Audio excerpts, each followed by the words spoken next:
বন্ধুরা, একবার আপনার চোখে চোখ রেখে নিজেকে জিজ্ঞেস করুন, আমি কি সত্যি আমার সর্বোচ্চ সম্ভাবনাকে ছুঁতে পারছি? যদি উত্তর হয় না, তবে এখনই সময় নিজেকে পাল্টে ফেলার। প্রতিটা মানুষের ভেতরে লুকিয়ে আছে এক অবিশ্বাস শক্তি, যা পাহাড় টলানোর ক্ষমতা রাখে। কিন্তু আমরা প্রায়শই নিজেদের দুর্বলতা আর ভয় দিয়ে সেই শক্তিকে চেপে রাখি।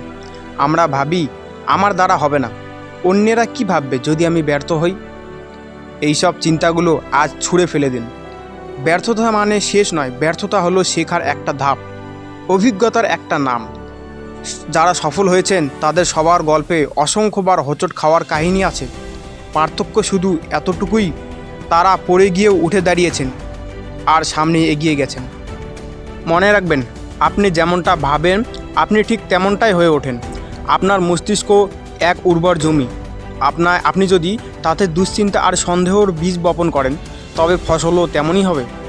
কিন্তু যদি আপনি সাহস, বিশ্বাস আর ইতিবাচকতার বীজ রোপণ করেন, তবে আপনার জীবন সাফল্যের ফুলে ফলে ভরে উঠবে।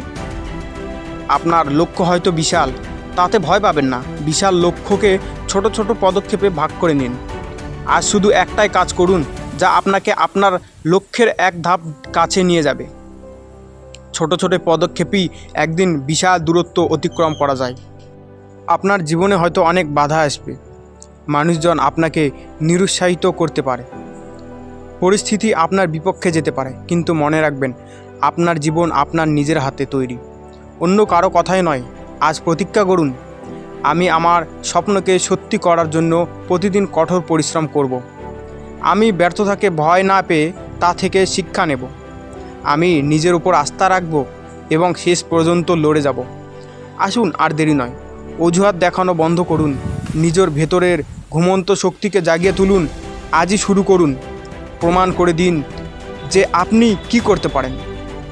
আপনার যাত্রা শুভ হোক, এগিয়ে চলুন, কারণ আপনার সাফল্য কেবল আপনার জন্যই অপেক্ষা করছে।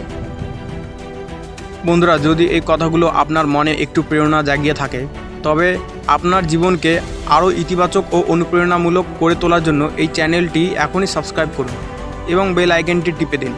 আপনার প্রতিটি দিন যেন নতুন উদ্যমে শুরু হয়, সেই কামনা করি। ভালো থাকুন, সুস্থ থাকুন আর এগিয়ে চলুন।